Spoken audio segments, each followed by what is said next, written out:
आज की वीडियो काफ़ी ज़्यादा इन्फॉर्मेटिव है क्योंकि आज की इस वीडियो में हम लोग डिस्कशन करेंगे कि पीरियड्स के दौरान जो निकलते हुए जो आपके क्लॉट्स होते हैं उनका आना कितना हद तक नॉर्मल है और कब इसको आप एबनॉर्मल मान सकते हैं, क्योंकि बहुत सारी महिलाओं को पीरियड्स में जो निकले हुए क्लॉट्स होते हैं उनके वजह से भी कई बार प्रेगनेंसी नहीं रुकती है। और मैं ये भी बताने वाली हूँ कि जो नॉर्मल अगर आपका कट होता है उसके बाद जो क्लॉटिंग होती है उसमें और आपके पीरियड के जो मेंस्ट्रुएशन की क्लॉटिंग में कितना बड़ा डिफरेंस है। दोनों ही इक्वल चीज़ें नहीं होती हैं, बिल्कुल डिफरेंट होती हैं। और किन किन महिलाओं को किस तरह के क्लॉट्स होंगे तो उनकी प्रेगनेंसी में प्रॉब्लम हो सकती हैं। वीडियो काफ़ी इन्फॉर्मेटिव है, प्लीज शुरू से लेकर लास्ट तक जरूर देखिएगा। नमस्कार दोस्तों, मेरा नाम हर्षिता वर्मा है और आपका मेरे चैनल ट्विंस माय वर्ल्ड पे बहुत बहुत स्वागत है। सबसे इंपॉर्टेंट चीज़ क्या होती है कि जब भी अगर आपका महीना स्टार्ट होता है आपको 3 से 5 दिन की ब्लीडिंग होती है।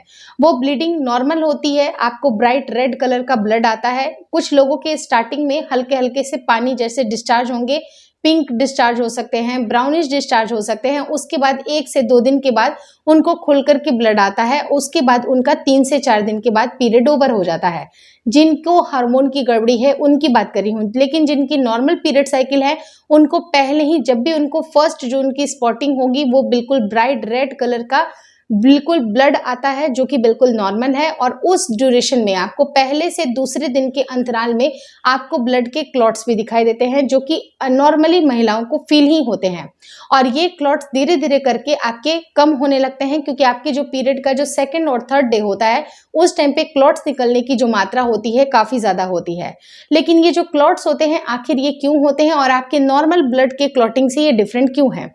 होता क्या है कि अगर मान लीजिए कि आपको सब्जी काटते वक्त अगर आपके हाथ में कट लग गई और वहां से आपको ब्लड का रिसाव हो रहा है, लेकिन कुछ देर के बाद वहां पर ब्लड का क्लॉटिंग हो जाता है, ब्लड का जमाव हो जाता है और वहां पर वो नेटवर्क बनता है और कंप्लीट उसकी वहां पर स्टॉपेज हो जाती है, आपको ब्लड का फ्लो नहीं आता है।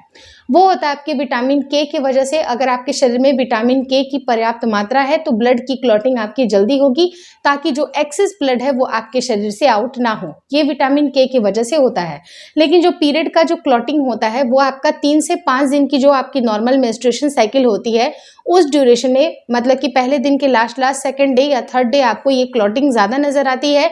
क्योंकि होता क्या है कि जब महिलाओं की मेंस्ट्रुएशन स्टार्ट होती है उसके पहले उनकी बॉडी प्रेगनेंसी के लिए प्रिपेयर कर रही होती है, यानी कि आपके यूट्रस में एक जो परत बन रही होती है वो परत और कुछ नहीं होता है बल्कि आपके ब्लड की क्लॉटिंग ही होती है। अगर आप क्लॉटिंग को ध्यान से देखेंगे तो एक झिल्ली जैसा आपको दिखाई देगा और ये जो झिल्ली होती है, परत होती है, आपके यूट्रस की दीवारों पे होती है। एक्सपेक्टेशन ऐसा माना जाता है कि अगर एज सुन है जो मेल के सेल्स अगर अवेलेबल होंगे या सही टाइम पे इम्प्लांटेशन हो गया तो वहां पर इम्प्लांटेशन होने के बाद से नन्हा सा जायगोट जो है वो यूट्रस की वॉल पे चिपकेगा।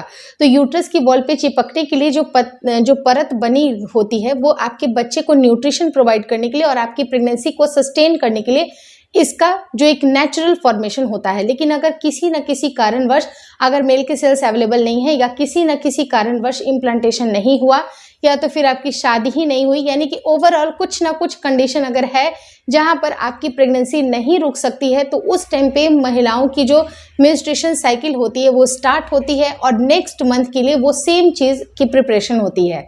तो वो जो परत है जो कि बनना स्टार्ट हुई थी वो धीरे धीरे करके टूटती है। लेकिन फर्स्ट डे क्या होता है कि सिर्फ और सिर्फ आपको ब्लीडिंग होती है, नॉर्मल ब्लड का होता है, क्लॉटिंग नहीं निकलती है जनरली। लेकिन 2nd डे आपने महसूस किया होगा कि छोटे छोटे से क्लॉट्स नजर आते हैं और वो जो क्लॉट्स होते हैं वो आपके यूट्रस का जो एक परत होता है वो टूट टूट कर गिरना शुरू होता है। क्योंकि जब वो यूट्रस क्लीन हो जाएगी वो नेक्स्ट साइकिल के लिए, नेक्स्ट अंडे के लिए, जब वो नेक्स्ट फॉलिकल रप्चर होगा, नेक्स्ट चीज़ों के लिए जब वो प्रिपेयर होगी तो वो बाकी सारी चीज़ें फिर से होंगी। लेकिन जब इस बार प्रेगनेंसी आपकी नहीं रुकी तो आपकी यूट्रस का जो परत है वो टूट टूट कर गिरना शुरू होता है। लेकिन ये एक बार टूट करके बहुत सारा नहीं गिरता है बल्कि टाइम टू टाइम अंतराल पे, जैसे 1 घंटे 2 घंटे पे आपको छोटी छोटी सी क्लॉट्स दिखाई देती है, वो भी ब्लड के साथ ही साथ, जैसे कि आपको बिल्कुल मटर के दाने की जैसा भी दिखाई दे सकती है। लेकिन अगर ये दाने बड़े हैं, अगर ये गुच्छे बड़े हैं और कई बार आपको लगा होगा कि जैसे अंजीर के बराबर अगर इतने बड़े बड़े अगर क्लॉट्स गिर रहे हैं तो ये आपको बीमारी के संकेत हो सकते हैं। जैसे कि इनिशियली कोई बीमारी होती है, लाइक अगर आपको फिब्रॉइड है, इंडोमेट्रियोसिस की प्रॉब्लम स्टार्ट हो रही है जिसकी वजह से भी कई बार आपकी प्रेगनेंसी नहीं रुकती है।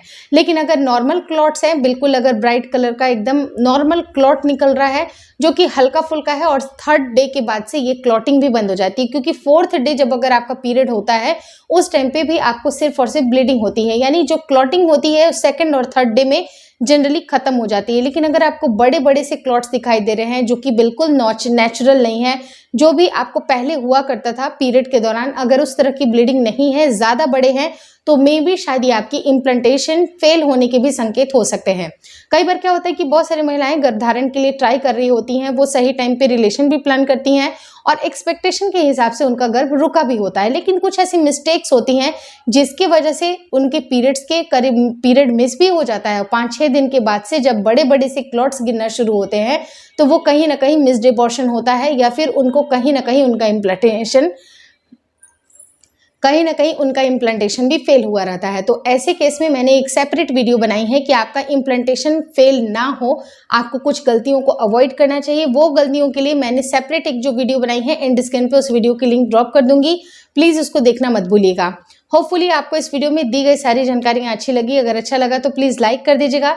चैनल पे नए हैं तो चैनल को एक बार प्लीज़ विजिट ज़रूर करिए। अगर चैनल अच्छा लगता है तो एक बार सब्सक्राइब का मौका ज़रूर दें। Thank you so much for watching twins my world.